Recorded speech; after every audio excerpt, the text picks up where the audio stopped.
आपने YouTube पे बहुत वीडियो देखे होंगे जिसमें 20 से लेके 30 एज में घर कैसे ले ये एक्सप्लेन किया हो। वो एकदम अच्छी तरीके से बता दे, ये करो वो करो, सेविंग करो, इन्वेस्ट करो और उसके बाद स्टेप बाय स्टेप घर कैसे लो। लेकिन वो ये नहीं बताते कि क्या नहीं करना चाहिए। सो हम आपको 5 मिनट्स के शॉर्ट वीडियो में ये बताने वाले हैं कि घर लेते वक्त क्या नहीं करें। तो चलिए नॉलेज को अनलॉक करते हैं और वीडियो शुरू करते हैं। खुद का घर एक ऐसा सपना है जो हर कोई देखता है। स्पेशली 20-30 की उम्र में ये ड्रीम अचीव करने के लिए लोग बहुत मेहनत करते हैं। एक सर्वे के हिसाब से ओल्ड इंडिया में पहले अबव 40 एज में लोग घर खरीदते थे, लेकिन अब समय बदल गया है। ये नया इंडिया है और सबसे ज्यादा रजिस्ट्रेशन घर खरीदने के लिए अब 25 to 30 एज में ही हो जाता है। ये टाइम्स ऑफ इंडिया का एक सर्वे बताता है। उस घर में से कुछ साल बाद एक अच्छा खासा रिटर्न पाना या फिर रेंट के रूप में इक्विटी जनरेट करना, यही उसके पीछे एक मोटिव रहता है। और कहीं ना कहीं इंडिया में रियल एस्टेट इन्वेस्टमेंट एक अच्छी इन्वेस्टमेंट माना जाता है, क्योंकि इंडिया में लैंड कम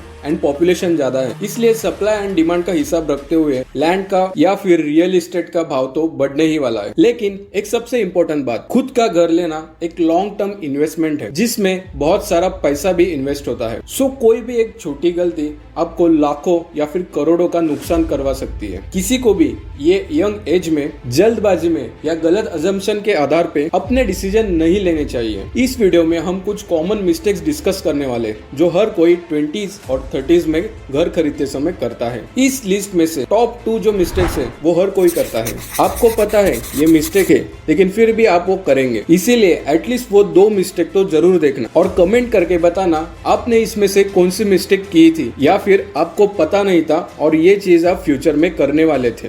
नंबर 6, फ्यूचर के बारे में बिल्कुल भी ना सोचना। यंग सिटीजन जब घर खरीदते हैं तब वो करंट सिचुएशन के बारे में ज्यादा सोचते हैं, ना कि फ्यूचर वाले। इस एज में लोग अपने future potential and future liabilities के बारे में बिल्कुल भी नहीं सोचते। मंथली एक्सपेंसेस, इक्विटी के साथ साथ फाइनेंशियल ऑब्लिगेशन को बैलेंस करने में ये यंग जनरेशन फेल हो जाती है। सो मंथली एक्सपेंस बैलेंस करना और फ्यूचर प्रेडिक्ट करके मंथली एक्सपेंस को बैलेंस करना, इसमें बहुत ज्यादा फर्क है। 5th मिस्टेक, अच्छी तरीके से सर्च नहीं करना।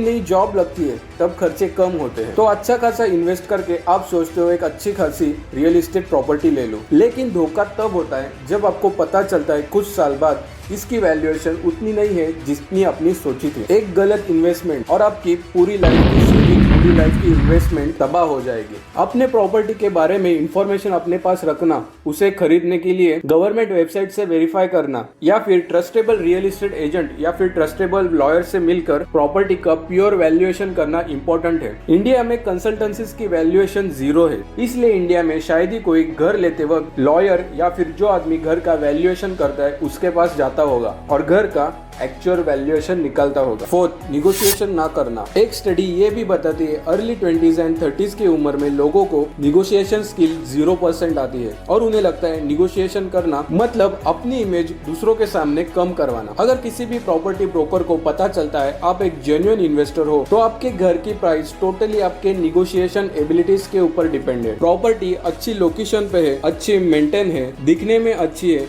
इसके ऊपर उसका वैल्यूएशन मत करो। प्रॉपर्टी ब्रोकर जो भी प्राइस बताता है उसमें हमेशा मिनिमम 10% तो निगोशिएट करो। जितना हो सके उतना निगोशिएट करना एक स्मार्ट चॉइस है। 3rd, लॉन्ग टर्म के लिए लोन लेना। अगर आप अर्ली 20s में हो, आपकी फैमिली फाइनेंशियल कमिटमेंट कम है, तो लॉन्ग टर्म में एक होम लोन लेना बेस्ट ऑप्शन बिल्कुल भी नहीं है। फॉर एग्जाम्पल, अगर आप 25 ईयर्स के हो, मैक्सिमम लोन पीरियड 30 साल का होता है, सो कम EMI देने के चक्कर में आप होम लोन का टेन्योर बढ़ाते हो। तो जब आप 50 ईयर्स के होगे तब जाके आपका होम लोन खत्म होगा और आप डेट फ्री हो जाओगे। और एक डिफरेंट सिनेरियो अज्यूम करो, लोन टेन्योर 15 ईयर्स का है तो 40 की उम्र तक आप डेट फ्री हो सकते हो। सो आने वाले फ्यूचर में जो भी रिस्पॉन्सिबिलिटी है उसके लिए आप 40 की उम्र में ही तैयार हो। 2nd, जॉइंट लोन लेना। अपने लोन एलिजिबिलिटी को एक्सपांड करने के लिए जॉइंट लोन लेना एक अच्छा आइडिया है, लेकिन जरा सोचो फ्यूचर में सभी सिचुएशन सेम होने वाली है। फॉर एग्जाम्पल, एक कपल है जिन्होंने लोन का टेन्योर बढ़ाने के लिए एक जॉइंट लोन साइन करवाया है। 2 या 3 साल बाद वो कपल